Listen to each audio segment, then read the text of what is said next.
Hey everybody, welcome back to the channel.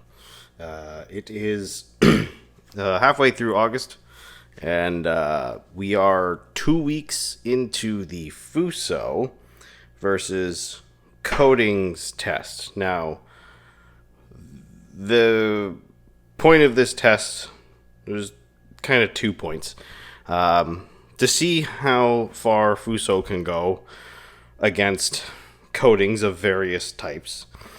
And also, each of these coatings has its own cross battle with its stablemate on the other side of the hood. I will put up a crudely drawn photo of how this was laid out.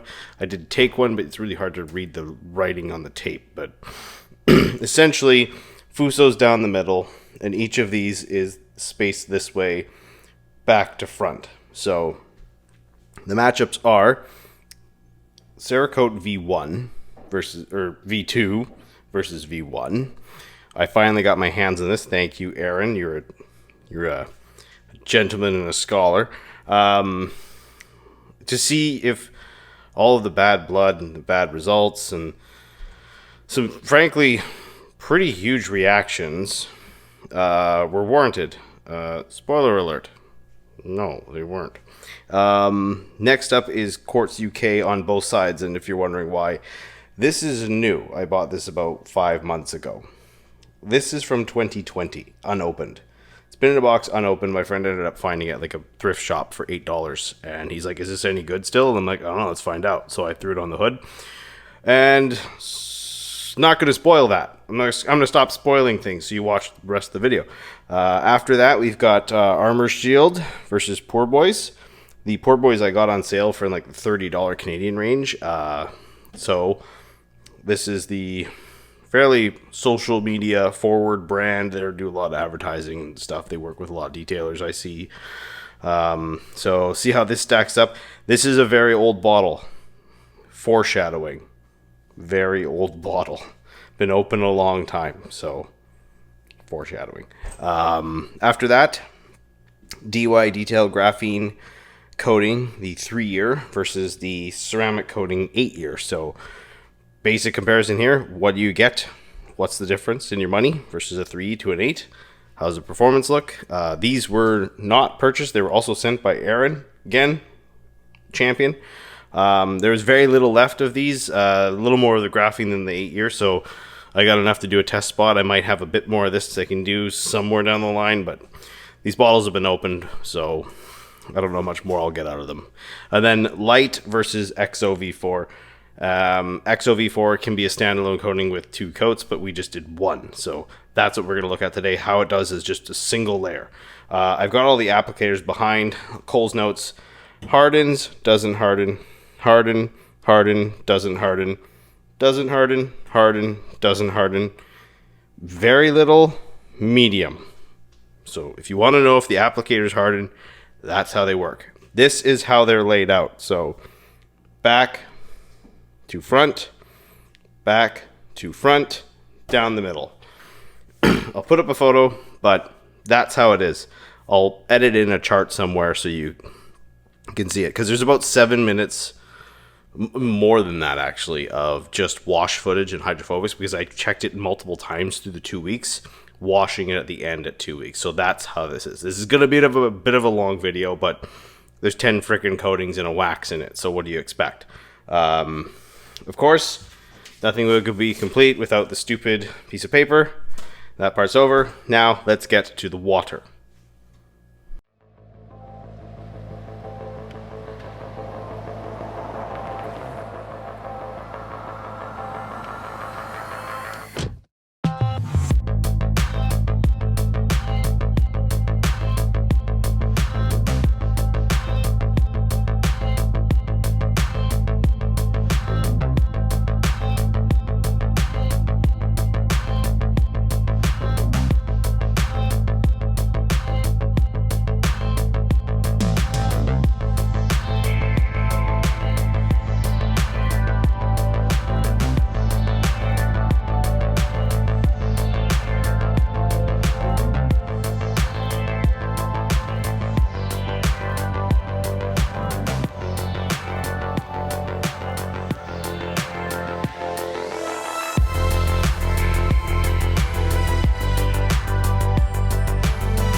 Okay, I will try and recap this quickly because, again, long video, but yeah.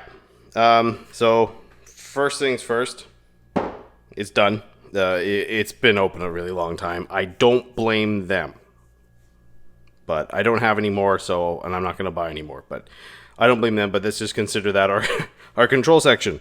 Between these two, ahead, more hydrophobic, but not dead. Nowhere near. And again, it's summer-ish time here. Like, it's been hot, 25 to 30 plus degrees during this time frame. So obviously not the same situation as when it came out. But again, I have a whole other unopened bottle that I can hold on to until wintertime and test that. And I'll do it in my garage, and I'll use the proper temperature. I'll use a heater and heat it up, and we'll test that. And then I'll throw a test panel outside. I've got 6 more test panels that I can use for anything I want. So yeah, we will be staying on top of this because I have doubts now. Between the UKs, pretty dead even. Old versus new, unopened, as long as it's not exposed to sunlight, and unopened, I think you can get quite a good amount of shelf life out of them, but you know, it might fall off really quickly after you open it. I don't know. We'll keep an eye on that, but so far they're doing good. Poor boys, super impressed. Hydrophobic. It's not as slick as the Cerakotes, but it's, you know, it's fine. It's coating. Between these two, this one's a little slower. That guy's a little bit more rapid, closer to the poor boys. So initial behavior again, it's only 2 weeks. And these two look pretty close as well. This one's doing pretty good considering it's just one layer. Obviously, we know what this does. We've seen it a million times. And Fusso is an absolute hydrophobic monster. I think it was the strongest or tied for first in this test. The Cerakote V1 is quite good, and so is the Poor Boys. So, yeah, there's some really strong performances here, minus the Avalon King, obviously. But we will see. We will see how this pans out. We'll see how long Fusso holds on to that type of performance. Obviously, I expect the coatings to last longer. But, you know, we'll keep on top of it. So, it's summertime right now. It's August, obviously. So, the temperatures are favorable. The conditions are a little more favorable. We're not going to see the schmutz being sprayed everywhere from the winter time. So, we'll address those things as it happens. But in the meantime, yeah, that's, you know, it's the first video. So, this is all we can do for now. But everything is on track. Everything is performing as I expect it to. So we'll go with that, leave it at that, and thank you again for watching. We'll see you very soon in the next one.